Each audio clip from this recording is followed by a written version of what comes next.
So whatever you can, say things, make them happy things. Okay, so there's the practice set, because you guys just got that.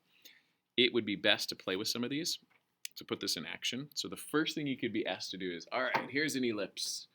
Come up with the equation that goes with it. And this is really helpful, I think, to get your kind of bearings on what you're looking for. The standard form of the equation is x minus some h squared plus y minus k squared. And I'm going to show you the difference between that and the next problem.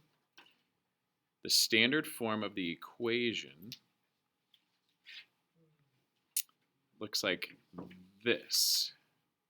So it has to be equal to 1. So every time you do an ellipse, this is in the practice, just so you know, very first problem, it's always x minus h squared, and then there's a plus, and then y minus k squared. You could swap those because it's plus and you can trade them, but it has to be equal to 1. This is standard form. Like, there are other ways to write this equation, but if it's in this form, all the cool stuff is evident. The cool stuff that we're looking for, first thing you want to find is, like, let's say we want to get our center. So in this case, the center is 0, 0. So the coordinates are 0 and 0. Whatever subtracted from x is your x coordinate of the center. Y is this y coordinate of the center. And then, if you go up here and grab some red, the distance horizontally from the center to the vertex on either side, that distance, 3, goes underneath the x variable because that's the horizontal distance. So it goes right here. It's 3 squared is going to be the denominator underneath the x variable, the horizontal distance from center to the edge. And it doesn't matter bigger or smaller, the horizontal distance from the center to the edge always goes in the denominator squared underneath x because it's horizontal. The vertical, going up and down, that distance from the center to the top is 2. And because it's vertically measured, it always goes underneath the y variable, and you square it right there. That's our equation. We're done.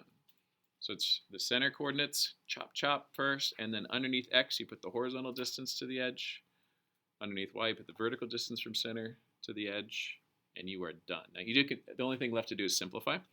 So if I were to write this, and then you're going to, match it on a multiple choice or something like that, this would actually be just x squared plus y squared over 9 on this one and over 4 on this one equals 1.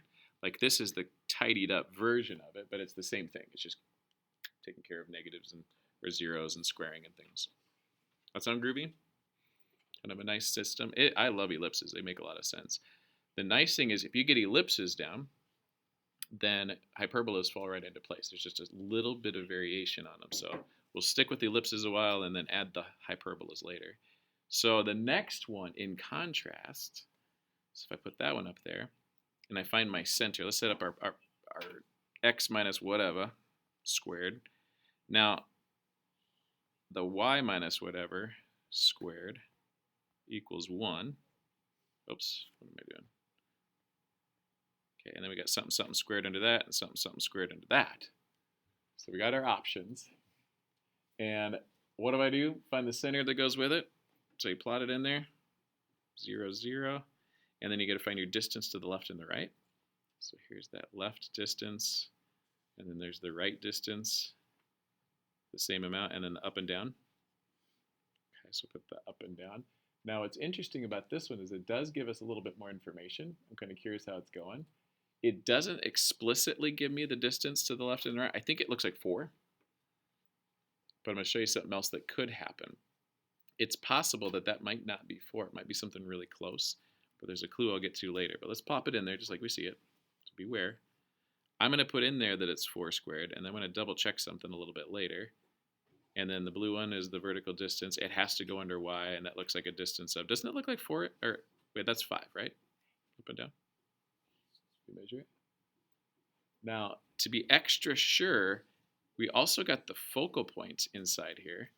The focal point, that focal distance is something that comes in handy too. We just found out that by knowing that focal piece, we actually know that C is 3. We got that C is always the focal distance. So should that become interesting or important, we know the focal distance could be helpful in some cases. Okay. Next, I'm going to look down at some of the other options you have.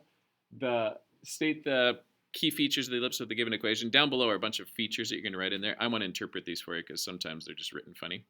All right, up above, you want to be really careful and go, all right, I don't care about the letter, by the way. A equals 9 and B equals 10. Those are the horizontal and vertical distances, respectively. Horizontal under X, vertical under Y.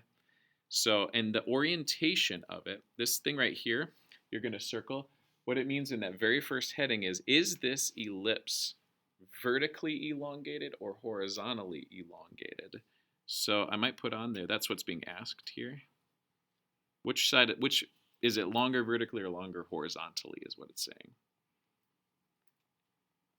And so for the first one, the Y dimension is bigger. So this is the bigger of the two on the right side. So if this is bigger, sorry for the clashy colors, then we know that it opens vertically if it's underneath Y.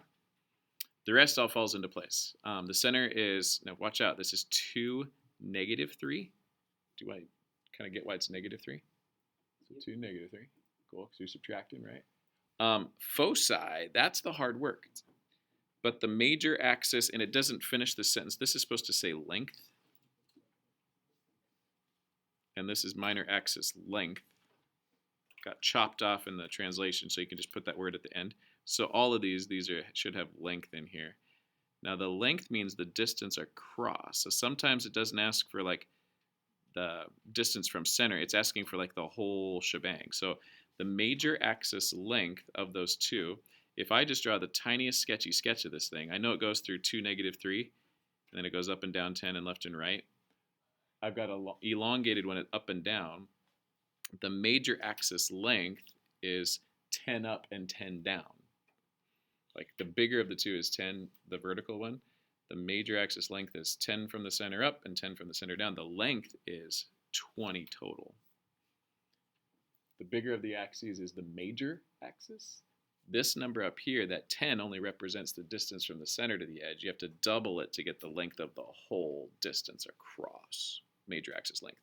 The minor axis length is double the other distance, which would be 18. Okay, so a little nuance. It's a language thing. Length of the axis means just all the way across, which is not the number you're seeing underneath x and y in the equation. All right, so that's enough to get you started and get you stuck on ellipses, but you needed some clarification. Practice was the best place to do such a thing. Stop this.